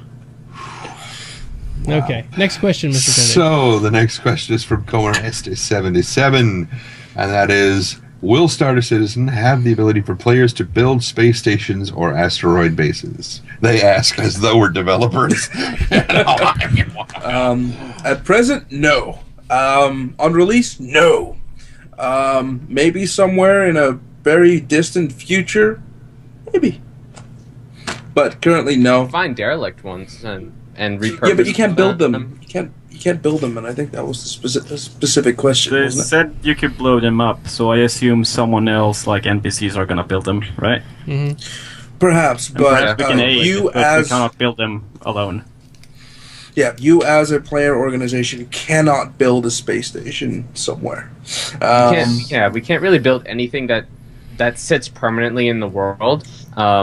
That's currently not a feature that's available. And honestly, I think they should make the barrier for entry there pretty high in terms of like resource costs and things like that, just so people don't go spamming crap all over the universe. Right, it's like in Rust, every once in a while things have to decay, otherwise you could build stuff and then just the server gets filled. Yeah, it's like a checklist for the cool kids. You found a Bengal carrier. Check. Okay, now you can build a fucking base. That's like the list. Okay. It's very much like Mr. Spock said. As a matter of cosmic history, it has always been easier to destroy than to create. So, and to answer, Rico! My shirt is one dog sniffing another dog's butt and saying hi, because that's, of course, how dogs greet each other. And I usually wear this to the dog park when I'm dog sitting because everybody gets such a kick out of it. The other one that I have by the same artist, who's a lovely lady named Rukis, Rukis, is the one with the dog who's kind of dressed like Don Johnson. He's sort of pulling his sunglasses down and it says doggy styling. That's the other shirt by her that I wear a lot. Moving on. Love it. Trendane, the new place you're going to, will you be able to have a dog, or do you not want a dog? They have 3. I don't. You don't need I one. don't want anymore. Yeah. Okay. Because you're such a dog lover. Yes. Not like that. Cool. I don't mean that way, Core. Jeez. I mean, he actually loves dogs. I mean, yes, I was a veterinary technician, and I did on occasion have to do artificial insemination, but it wasn't my semen. Yeah, so geez. let's go to the next question. Time to move on. It is TMI Tuesday. Thank God for that. It's just, I just remember back in episode 4 of last year, you wore the same shirt. It just popped into my head. How high can you turn the rating on this episode up? Wow. I'm definitely going to have to give this one the full treatment across the board. Flashing lights, graphic nudity, adult situations, violence. We're going to do it all. People are getting so weirded out in the comment section of the YouTube video. I go and read them, and people are like, "What is with these tags? What am I about to watch?" That's why I put them there. Oh my God. I think the more viewers we have, I think the crazier it gets up in here. I mean, it's just. It's actually Stoff. He's our motivation tonight. Yeah, I haven't heard too much of him. He's like a totem. He just sits there and just looking at this. And we've dropped from 108 to 96 people, so we better finish this up. Yeah. So the next question is, amazingly enough, from Cyberwolf74, who is apparently in direct competition with Rico to get the most number of questions in this time. Right. And the question is, back to the gravity of ships. Chris Roberts said that turning off gravity when your ship is being hijacked is a viable tactic. Discuss. That is not a question. But that is an order. yeah, I like it. So my response to that is yes, he said that. Okay, next person. It's good. Okay. It's fun. It'd be fun. All right. But did they say if we were gonna have it, or He said for sure you'd be able to turn off the... So basically, like what Jenny was saying, somebody snuck on your Starfare, and they're running down the hallways, and you turn off anti-grav, and they float around. So they're going to have some It'd be so funny to just have to go... I'm thinking like way Turn it off and on. Yeah, so they're slamming into the ground and floating up and slamming back down on the ground. That's a very viable what tactic. happens on an Idris if there's a spy on it that destroys this gravity thing, and then the commander is going to walk to the bridge? That's going to be hard. Yes and no. The commander's familiar with his own ship. He would have an easier time navigating, I would think. In the Navy, we had handholds everywhere, so I'm guessing you'd probably be floating around. Yeah. And I guess you probably, as you're floating around, you probably have different places you can grab on and pull yourself. Once you get the nickname Doorknob, we all know what you grabbed. Everybody liked to take a turn. So anyway, one thing that did bring to mind though, the idea of people boarding in zero gravity is like a non-lethal thing, because non-lethal combat tactics are kind of cool to me, and it would be neat to see. Non-lethal combat, just keep turning it on and off. Just see what happens. I think the best kind of non-lethal combat is having lube jets. Just turn gravity off and activate lube jets, and then lube jets with the gravity off. What you do is you drain the hot tub from the 3rd floor down to the 2nd floor where he's in the corridor, and you turn off the gravity, and then you have all this lube floating through the corridor, and he's trying to breathe, but there's all this lube there, and he suffocates and dies. Yeah. Happy socks. I'm supposed to talk about happy socks right now? No. Whereas I'm thinking of the opposite, where if you've got like glue rounds basically, and you shoot somebody with like this glue round that glues them to the wall, and they can't generate enough leverage to move. Like in Guild Wars 2, the glue gun 2000 that the engineers had. Okay. And you shot out glue, and it'd stick you to the ground or the floor or the wall or whatever. But the problem is most projectiles don't actually have force to them because they're too small to actually push the person back. So if they're just walking around, you shoot them with glue, they're basically going to stand there with a glob of glue on their chest, but they're usually not going to go back into a wall. That's why you need like one of those, like a Gatling gun or like a cannon, like a constant stream of glue. Metallica for Life says today's the day that StarCast went batshit crazy. She is not here tonight. So I was about to say. Yeah, we were derailed. We're just floating around space here. We are actually weightless ourselves, just randomly floating through the void. So the next question from Cracker Stacks is, how do you change your background in the organization? Because I'm exploration. Yeah. Well, Google is your friend. Well, no, I think he's saying in Imperium, how do you change from like exploration to pirate division?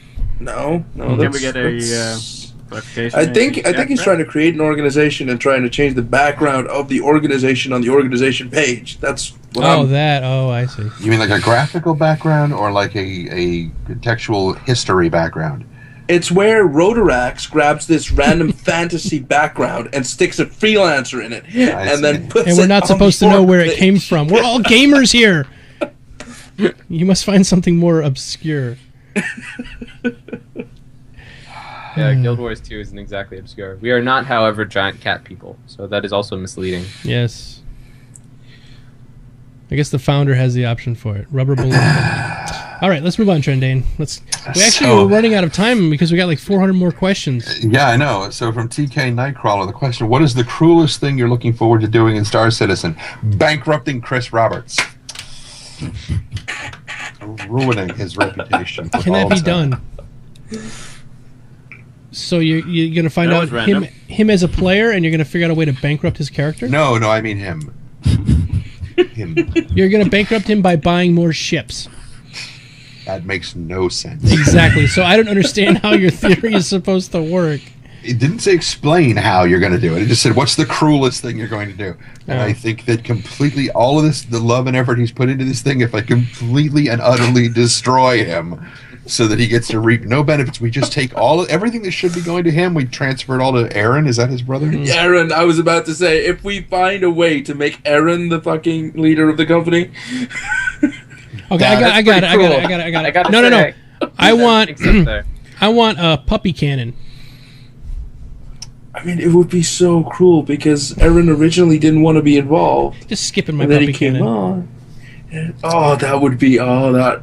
And Aaron's going to be the one that's. We will never get Chris Roberts on the show if we keep with this line of thought. He will never come on the show. He'll be like, "You guys, I can't come on with you. You want to get my brother and to have him take over the company." Okay, fine. I will go with my second option then, and that is to remove the Vandal Queen from the game. Well, look, we weren't supposed to go to the Vandal Queen. We have a Vandal Queen. I'll find a Banu. We can't talk about it on the show anymore. I told you they're like turtles. You don't want to do that. Just go watch a YouTube video of a sea turtle laying eggs, and you won't want to go anywhere near that. I'm telling you. Sergeant Stockas has exactly what we're going to do. We're going to feed Chris Roberts an orange sprayed with disinfectant. Yeah. Good idea, Stockas. Let's do that. What? Okay. All right, next. Anybody else, Stoff, that you want to chime in on this, on the cruelest thing? He's looking at his roommate. Anything? Hello? Oh, he's looking at stuff. I heard somebody talking in your room, Trendane, and you're looking at way. I thought you were talking to you. No, he's on the other side of the house. I see. Well, not really. Okay, good. And Droid says, just when we thought we were back on track. No.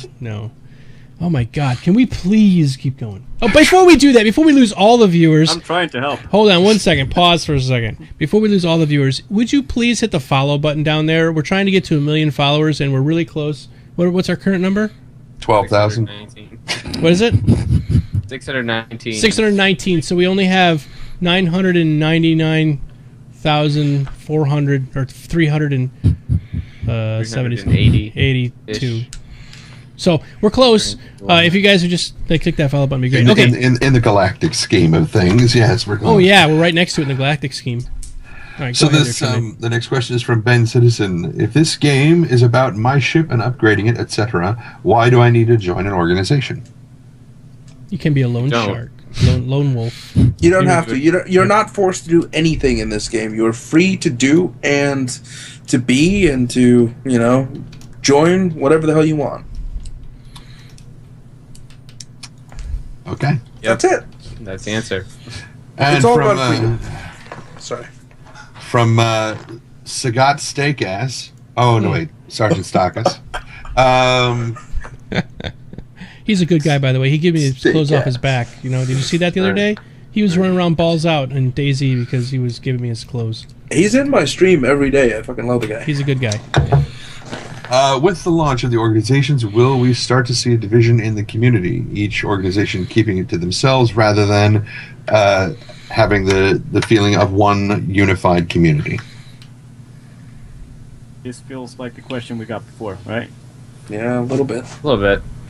Yes, and I think that's sort of by design. I think human beings in general are a very divided species as it is, so it's not surprising that when we go to space, we're also divided. Yeah, it's actually, we could go into the whole psychological aspects of being connected and still being lonely all at the same time, but I don't think we have time for all of that, so I think we should just say yes and move on. Yes. Okay. Nice and clear and concise. All right, so the next question is from Warwolf13. Who says, what do you think about the cross-media proliferation of Imperium? And I understand that this isn't strictly an Imperium broadcast. Do you think it's a viable media for informing people or merely a public service industry to keep people entertained with no actual game to enjoy together?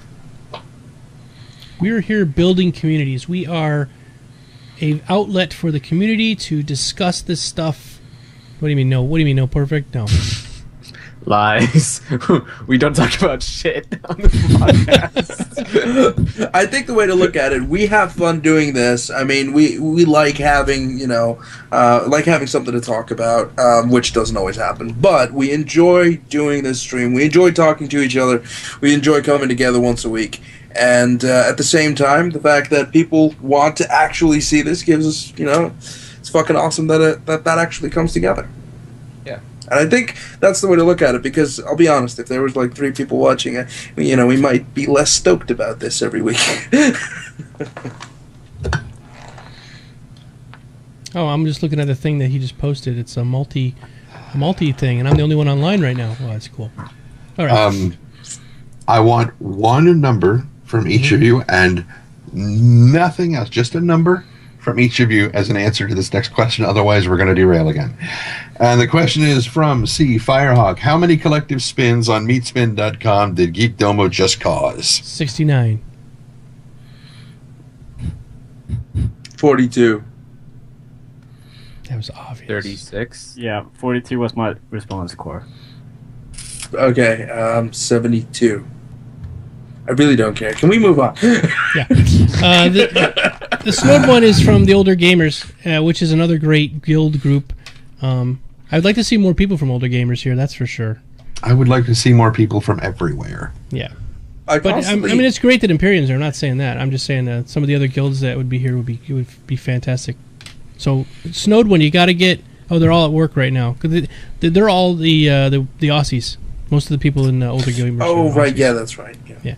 Snowed One, we are going to talk. We're talking about trying to get a way to where we can do some kind of an organizational thing with the older gamers with Imperium. I think that would be great if we could do that. Stoff, when can that happen? Well, that can happen anytime. We just need to set it up. So, anytime. In the older gamers doesn't necessarily have a huge Star Citizen division, but they have over 55,000 members across like 150 games or something like that. It's huge. Yeah. So it would be cool if we could do something with them. Yeah, definitely. Just someone needs to set it up, and I'm doing it over there on that side. I've mentioned it a couple times, trying to bring them over because I'm a member over there. I've been there since Guild Wars 2. All right. Next from Lyco19X. Uh-oh. Boil down showing my stream again. What did I do now? Oh, God. So, the question is, so I recently bought a cutlass ship as opposed to a cutlass. Audio's too loud again. Okay. As opposed to a cutlass sword. Mainly just to pledge at the time. I don't exactly want to be a pirate, but more of a freelancer / bounty hunter. Based on what you know now about the ships, would this be a viable ship to use? Yeah, sure. Get an Avenger if you want to, but I think the Cutlass will work just fine for that. I think the Cutlass will be a pretty decent option, considering it's still, supposed to be sort of a fighter, and it looks like it's a contender for the for the Hornet in dogfighting. And at the same time, it does have a little bit more cargo space. It's a little bit of a more all-round ship, but you have the possibility to do what you want to do, and you don't have to be a pirate. Just because it says a pirate skull on the front of the ship doesn't mean. Okay, let me ask you something now, because Corey, you kind of got called out about this the other day. What's that? You basically, people are saying, I want to be part of Imperium and I want to be a pirate. And Stoff told me that when I first applied, you may not do that. Remember, Stoff? I was writing back and forth to you. You're saying, but you can't be a pirate. I'm like, well, what if I liberate somebody of their extra cargo? No. What if I remember that. Yes. I remember that. And you kept telling me no. And then, so then a couple weeks ago, we had somebody come on saying, I want to be part of Imperium, but I want to be a pirate. And Core said, sure, we'll take you. So what are the thoughts? Bribery. Yeah. Somebody bribed Core to say it. Let's just say that Core handles conflicts. That's it. It doesn't handle I recruiting. do not do anything else. I do not recruit people.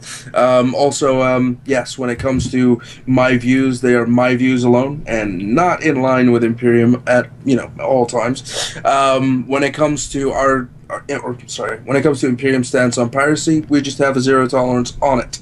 However, we don't really define piracy anymore, do we? We haven't. That's what is very hard. Well, and I think the thing that will define piracy is the actual game. Yeah, exactly. We That's can't what I was do it about to for say. them. They don't. That's- CIG doesn't have a definition of piracy, therefore we can't have a definition of piracy. And that's exactly why I've been very gray when it comes to these sorts of topics. Like, we can't say one way or the other what's going to be truly piracy and what's going to be truly, griefing. And, when it comes to that sort of stuff, right now everything is gray, and all we know is that we're going to have a game with a lot of options and a lot of choices and a lot of freedom. And all we know is that when it comes to griefing in particular, whether or not, however you want to define that, Imperium is against it. So that is the way to look at it, I believe.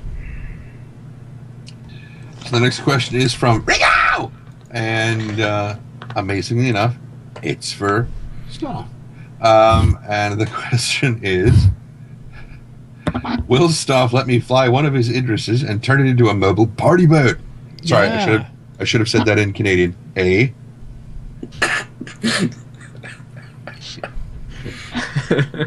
Well, Stuff. can people borrow your ship? Everyone but Rico. Fair enough. Shit. I'll take it. I'll turn it into a party ship. Yeah, but don't invite Rico. Okay. That's fine. I can live with that. Okay. So the next question is from Warwolf13. Do you feel that the gray market is a useful service for those who aren't able to purchase limited ships from RSI, or do you think that it detracts from possible sales and support to the game? I think gray market is viable. I mean, it's probably not the most... It doesn't help out Chris Roberts in any way, but for certain people that couldn't get things a certain way, I don't think it's so bad. What do you guys think? Depends on the markup for me, actually. The markup? So if it's an Idris that's exactly the same price, it's okay, but if they add another $200 on it? Yeah, if we're talking for straight trade, including transaction costs, it's okay. I'd say okay. But since we're not looking at that, we're looking at like a markup cost of like $1,500 on a ship that originally cost $300. Then I'm starting to wonder, what are you doing? Gouging, yeah. But yeah, anyone will do anything to turn a profit. So I mean, at the end of the day, how are you going to stop it? Mm-hmm. All right. Next question is from... sorry, I got distracted by a message coming in from another channel. Another 35 people just joined Imperium. That we lost? Oh, no. Okay. Just joined Imperium. We're up to 535. I thought you joined the channel. I'm like, no, it just dropped to 94. What are you talking about? Damn it. Now I've lost where I was. I'm sorry, Trendane. It's okay. That's okay. I got it. This one is from Skip Tech. How would you guys get from different hangars if you have two? For example, the discount and the business. You can just place them. Yeah, you can. Yeah, you get both hangars. Oh, you do? So if you have two packages that have business hangar or a deluxe hangar or something like that, then you get both hangars and you could put them in different places, different starting locations. So you can choose which ships go in which ones, and you can just fly between. To answer the question, you have to take the bus. So, yeah. This one is also from Sergeant Stakas, who says something. Oh, there it is. How do you envision the direct chat system working? Will it be like DayZ, where you will have to be within a certain distance, or you will have to select the vehicle in question before you can contact them? I think it's going to depend heavily on your equipment, where you are, what the equipment is that is available to you, how far you can reach. I mean, at the end of the day, it's still information that needs to take time to travel. I think there will be instant messaging if the equipment that you currently have and the equipment that the other person has allows it, kind of like a cell tower type thing. And I think that's the way that it's going to happen, but they might opt for a more basic approach where they just say you can contact anyone at any time, because sometimes that's something that you'd want to do as well. So I don't know. It'll be difficult to judge without actually having it. Yeah, I think that there's like sort of extra universe stuff, which is like fleet chat and random stuff like that. But I think all of the sort of in-fiction things, I mean, that's why we have the information rooms, right?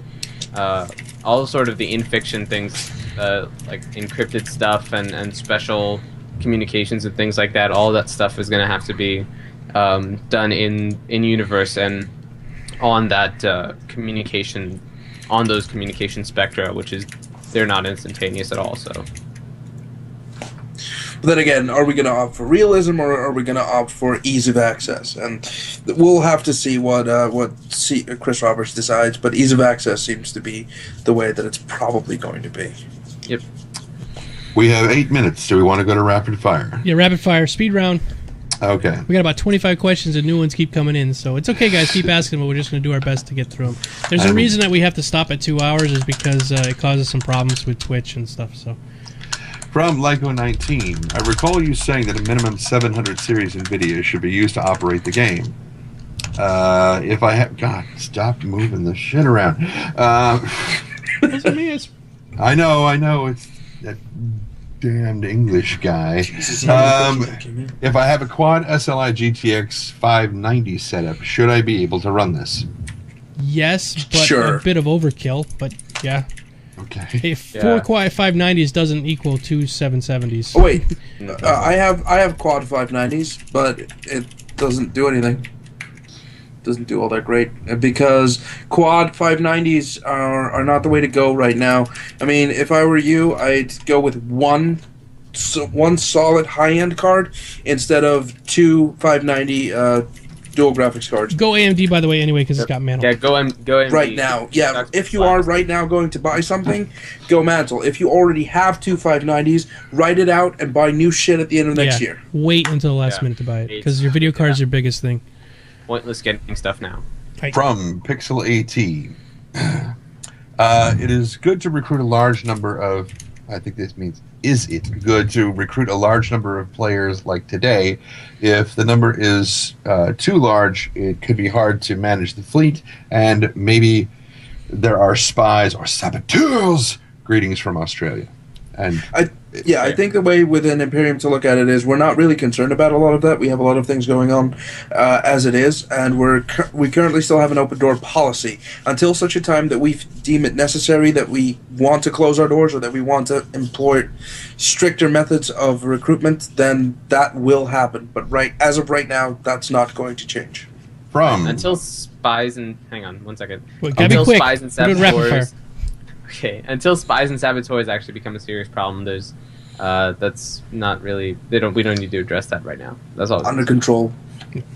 Nope. From Rigow!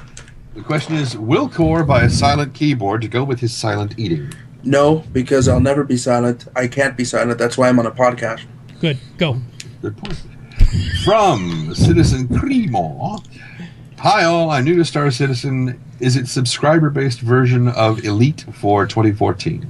Oh. No, you will never have to pay subscriber costs for this game, ever. You will purchase the game once, and you will be able to play it. It's a freeform MMO. It's not like Elite Dangerous at all. Right. No. From Yes 280. What do you think of a player-run radio station?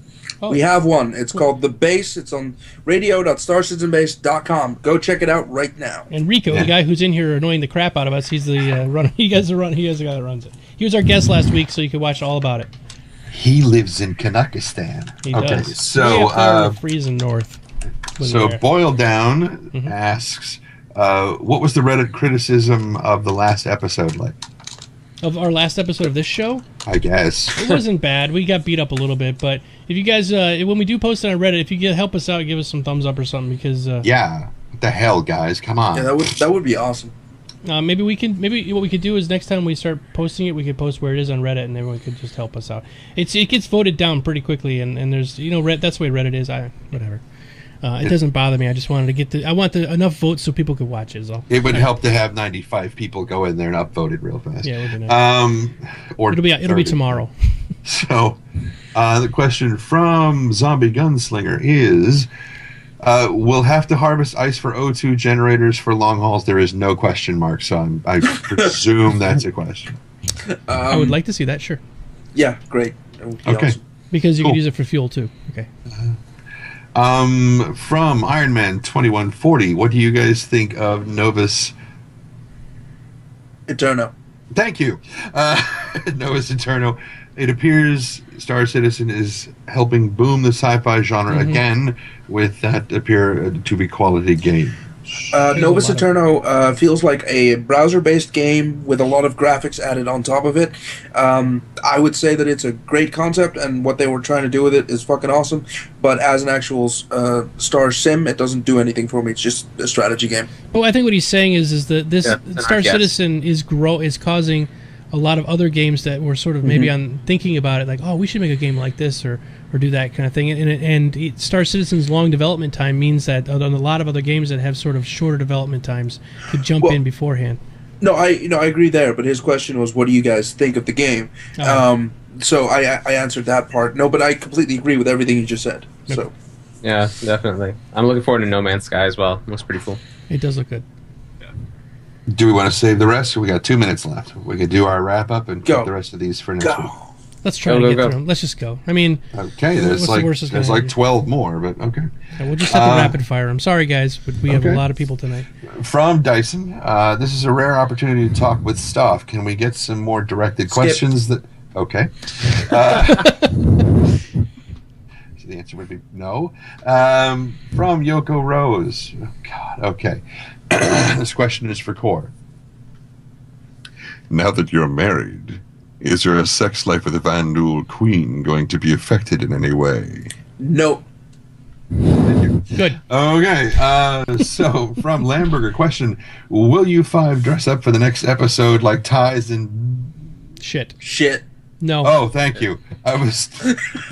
The only time a tie goes around this neck is in my casket. I could. No. I do like suits. I'm kind of a big fan. I hate suits. But I'm sitting here barefoot. I'm totally a hippie, man. My suit's right here. And there's about a year and a half worth of dust on the shoulders because I don't keep it covered. So let's see. That was okay. From Lumabox, will Imperium concentrate their business on any specific system? Undecided. Yeah, we don't know yet. Yep. Okay. From Malefic 80, what type of organized guild events do you see happening? We don't know yet. But one is a very good example is Operation Pitchfork. If you haven't seen it yet, that's one you could look into. It's public on the RSI forums. I think you've mentioned it before too. Could you just quick overview what it is? I hate it. Oh, right. Go ahead. Organized invasion of Vandal space, starting beta. Go check it out. There's a big thread. RSI forums. From Dyson, will we as Imperium be working on having alliances with other organizations? We are currently in Pact, and the answer would be yes. And other than that, we don't have any info. We just talked about it earlier with the older gamers. Yeah. Mm-hmm. From Guest 280, is pirating from pirates in Imperium allowable? Again, gray area. We don't technically know yet. Yeah, we don't know what pirating is, so. I mean, technically, if what you happen to steal, if one of those parts was one of their original ship parts, then technically you just pirated that component from gray area. Let's just leave it for CIG to define what piracy is. I assume that it will be like, if he's got a bounty on his head, I will be free to shoot the bastard, regardless of where he got the stuff from. But from Guess 280. No, I just read that one. Sorry. From the Entity 119 for Core. Do you think that the black market available on multiple lawless planets will be in any way, shape, or form useful? I think it'll have to do a lot with the availability on trade routes and the amount of contraband that you can purchase or attain from certain planets or systems. And I think that's going to form a very large basis for what we would call the white traders, as in people who would literally just haul cargo all day or smuggle cargo all day. And I think in that way it would be the quickest and fastest way to make money within the first hours of the game being operational. Mm-hmm. And what's constituted as contraband, whether there's any illegal substances that cannot be traded, who's trading them, what are people making with them that's made them banned, all that stuff hasn't decided yet. So, well, currently they just call it narcotics and stuff, so we don't know what that means. Yeah. From R1, do you think ship insurance will cost a negligible amount to anyone who plays on a regular basis, or do you think that it will be something that a lot of people end up having to buy UEE credits with real-world money in order to pay? No, I don't think anyone at any point will have to buy real-world UEE credits in order to pay for their insurance. And I think that the people who actually play a lot, and I mean the people who constantly play, are the ones that are going to have to pay premium on their insurance. But that's only because they're constantly on, so they're making the money. And I think people who die less and play less will have to pay less on their insurance. But how that dynamic is going to work, who knows? From Lamberger, do you think RSI interns watch this stream and write reports for their superiors at 11 p.m.? No. They don't even know who the hell we are. We don't know who we are. I barely know who the hell we are. Exactly. From Comer Estes 87, Do you guys think that they should make a ship like the Galaxy class from Star Trek that has a section or sections that can separate from the main ship and go from one big capital to many smaller attack craft, which is a little bit more like the Equinox? Attack craft for combat or emergency situations. I don't see the value in that. I think it'd be cool. I mean, they did talk about that in the 10 for... they talked about it in Wingman's Hangar. You will have the ability to do... There are going to be certain things on the ship that transform, like the engines move out in the Constellation. The Aurora has little wings that sort of pop out when you go into certain flight modes. So, yeah, maybe not an entire section coming off, but yeah, I think it'd be cool if we had some sort of transformable parts of the ship. Yeah, nothing Voltron-y though. I mean, no. I don't want stacking together. Yeah, I don't. That was the first thing that came to my mind is Transformers and stuff going. Yeah. From Arns one, do you think ship insurance? Wait a minute, I just read that. What the hell? Read that. Okay, it's all right. Next one. Next one and last one apparently is from Lumavox. Oh, good. We made it. Is any chance that we are going to have a Cloud Imperium official in a near future on the show? Oh, just doing an official Cloud Imperium show? We've talked about that. No, I think he wants a Cloud Imperium official on the show. Well, we have Stoff. No. CIG. CIG, geez, sorry. Yes. Cloud Imperium. Cloud Imperium. I was thinking Imperium. Oh, never mind. Cloud Imperium, not the real Imperium. We asked. Here's the story. We asked Ben Lesnick if he would come on the show. He said yes, I'll be there next week, no problem, and then disappeared. Well, and then so he's now moving. Now he's going back to Los Angeles. So when that's going to happen, I don't know. I would love to have them on the show. Chris Roberts will never come on the show now after we did beat him up tonight. But but yeah, I've put the feelers out for a couple of them, and none of them have gotten back to me with definite dates or times. So we'll just hang in there. If we can get more popular and everything, maybe we'll get some more traction with that. Yeah, bring your friends next time. Yeah, bring your friends. Make them stay. Don't even have to stick around. And each of you tweet or retweet our tweets about doing the thing. Yeah. Spread the word. Yeah, if we can get this show big enough, I'm sure we'll get some more traction. I'd like to get Wingman on the show. I feel like he's the only person who would appreciate how ridiculously over the top and filthy we are. Yeah. I don't think Chris would really feel at home here, but a Wingman should, he'd be all right, especially with all the crazy stuff they always do on the show. I mean.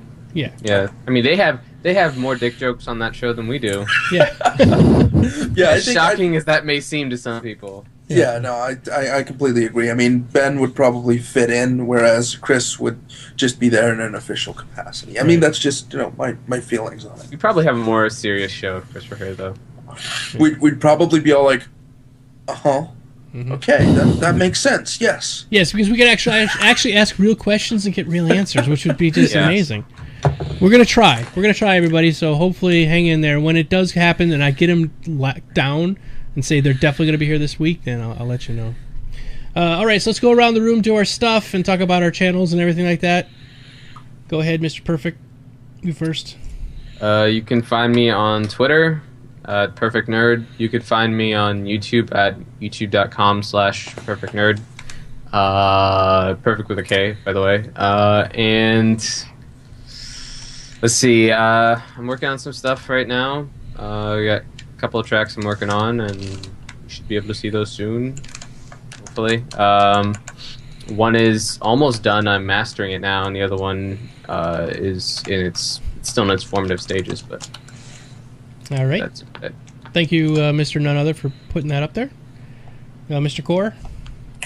All right, I am a Twitch TV streamer. I recently started my YouTube, recently started my Twitter, and my Twitch has been going for a good 6 months now. I'm now recently back to streaming every night for at least 4 to 6 hours. And yeah, basically, if you're bored, I basically start 3 or 4 hours before StarCast starts on every night. And he was late tonight because of that. Yeah, just want to bring that up. They all had to come into my stream and had to pull me out of this really high adrenaline-filled Daisy moment. But anyway, yes, come check out my channel, especially if you're a little bit bored or anything like that. I mean, I'd love to have you. Hey, and we'll chat about anything that you really want to chat about. If you've got questions, anything like that, stop by, have fun, and just chill out. Yep. And thank you, none other, for putting up the link for Mr. Yeah, Core. thank you very much for that. Yep. Thanks, man. And Trendane? I'm, as Death Rises just mentioned, I am Trendane everywhere. Twitter, YouTube, all that other stuff. I've seen a lot of people following my Twitch channel that I never use, so thank you for that. I do a lot of the Galactic Guide narrations, and soon Aegis Dynamics and Davian System will be coming up. However, one thing that came out just before we started the show, there is a science fiction fantasy website called Starship Sofa that asked me to narrate a story, and the narration went live right before we came here. So if you go to starshipsofa.com, you will see the article. Yeah, and starshipsofa.com. And the story is called The Infiltrate.